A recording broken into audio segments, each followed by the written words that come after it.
What's going on, everyone? So, LeBron James last night tweeted this, and many people are running wild speculating, what does this mean?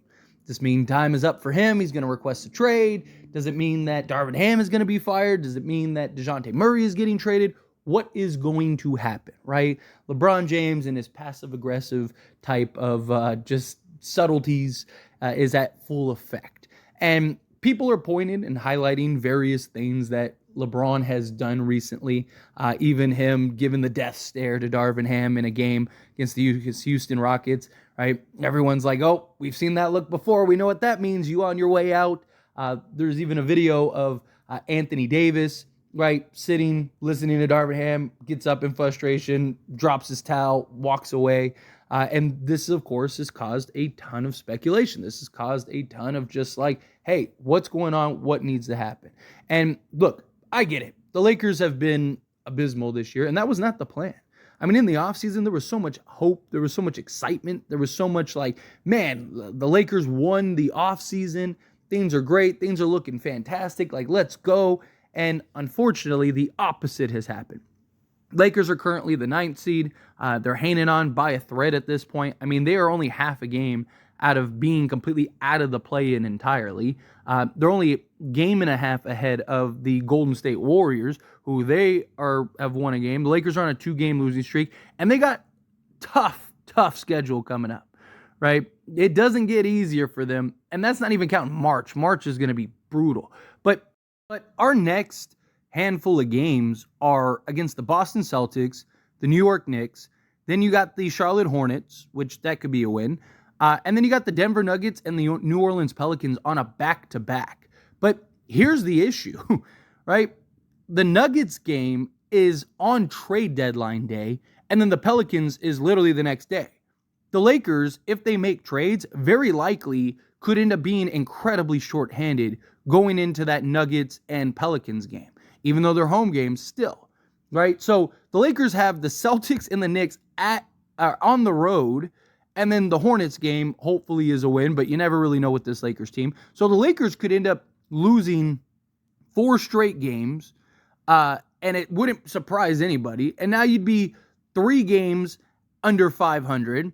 Let's say you beat the Hornets, like that's great. Okay, now you're only 2 games under 500, and then you very well might lose to the Nuggets and the Pelicans. So then right there, you're 4 games under 500, and your hope is that you can just go on a crazy run with whatever trades you make and turn the season around. It's a tough situation for the Lakers to be in, if we're being honest. But here's the thing. I don't believe Darvin Ham's getting fired this year. I don't. For me, it's one of those things like I'll believe it when I see it, right? Should the Lakers fire Darvin Ham? Yes, right? The Lakers seem to be completely checked out. He is, by all accounts, seemed to have lost this team in many ways. His decision-making, his rotations, just everything about this has just been an absolute mess and disaster with Darvin Ham. I defended Darvin Ham early in the season because, again, you're dealing with this new roster. You're trying to experiment. You're trying to figure out, okay, like who's our rotation? Who are our guys? Dealing with several injuries to key players, right? So you're trying to use the beginning of the season to kind of navigate things, which is fine. And the Lakers are winning. The Lakers are good. You know, we win the in-season tournament. We're 5 games over 500. There were concerns early on about the energy and effort, but you know, you try to kind of wash that away with like, hey, we got injuries. We're trying to figure this out. New roster, you know, basically half of a new team, right? Like even the pieces that were there last season weren't there the entire season. So you're trying to kind of piece this all together. So I was defensive of Darvin Ham, but it's been long enough. The issues have still been there and are still persistent. He, more times than not, doesn't seem to know what he's doing. He just, it's like he's trying to be the biggest brain in the room when the answer is simple. And it's just like he wants to, instead of taking the simple route, it's like, no, let's go this direction so I can show everybody what. And it's just like, dude, sometimes the simple answer is the best answer, right? You don't have to be super complex. And he needs to go. The problem is that, again, who's replacing him at this point? Yeah, you could fire him and go with like a Phil Handy or something like that, but then you're probably not winning anything. And, you know, your hope is, because another reason I defended him was he was very good in the postseason. Not so much in the Denver series, but to me, like, the Denver series, no one really showed up, right? Like, it was a rough series for everybody. Like, should he have removed D'Lo from the starting lineup? Sure. But he didn't do it for Reeves when Reeves struggled mightily in the Golden State series. And so I think the hope was that D'Lo would turn it around. And then by the time he did make that change, it was already too late. Plus, they were trying to keep D'Lo, right? They didn't want him, ended up leaving and stuff like that. But outside of that, he was very good in the back half of the season last year. And he was very good in that Grizzlies and especially that Warriors series. He outcoached Steve Kerr. He was very good in that series. But there was that hope of like, okay, maybe he could, continue to grow. And it's like he's gotten worse. It's really strange. Because usually when a coach, you see the improvements, you see the growth, you see the changes, that continues. But instead, it's like he's gone backwards. And it's just, I don't know, it's just very odd. And to the Lakers standpoint, it's like, okay, we're going to have to pay, 2 coaches, now 3 coaches. I understand people look at it and go, well, the Milwaukee Bucks did it. Yeah, but again, what's the likelihood that they're going to get to a championship? They also hired Doc Rivers, which I'm not super sold on, right? He's a great regular season coach, terrible playoff coach, right? So the hope for the Lakers is like, okay, if we could get to the postseason, we have a team that we feel could win it based on the games that we've seen, right? And Darvin Ham was much better in the postseason, right? So maybe he will be better in the postseason. And it's like, well, who do we replace him with? And when has a team won a championship when they replace their coach mid-season? Well, LeBron James with Ty Lue, but that was LeBron James in his prime, and they replaced it with Ty Lue. But also David Blatt, he went to a finals with LeBron James, right? So again, it's like, for as bad of a coach as David Blatt was, and as terrible, and people think he's one of the worst coaches ever by NBA standards, it just shows how good LeBron James was then, and how good that talented team was. That's why, to me, I think talent trumps a lot.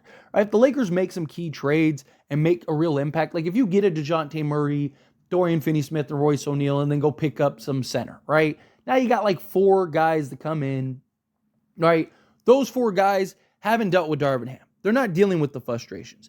They're coming in wet behind the ears. You got an all-star level player in a DeJounte Murray that's coming in. That impact is going to be huge, assuming he fits and, there's not the question marks with it. But assume things go well with him, right? And now you're getting, 2 or 3 complementary role starting level players that are coming in. Those guys haven't dealt with the noise. Those guys haven't dealt with the frustrations. Those guys haven't dealt with the headaches that is going on, the struggles in the locker room, the frustrations with the head coach, all of those things. They're coming in wet behind the ears, excited, ready to turn the season around for the Lakers, ready to show their old team, like, oh, you shouldn't have traded me, right? All of these things. Like, it's so now you have 3-4 guys bringing it 100%. Game in and game out. LeBron and AD are going to show up. So now there's 5 or 6 guys. Jared Vanderbilt's always going to show up. There's, 6 or 7 guys.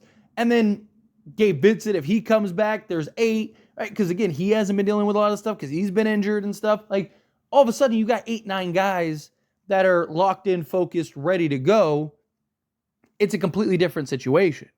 Right. And then the hope is like, if they keep Austin Reeves can kind of get back to hopefully being Austin Reeves and things can change.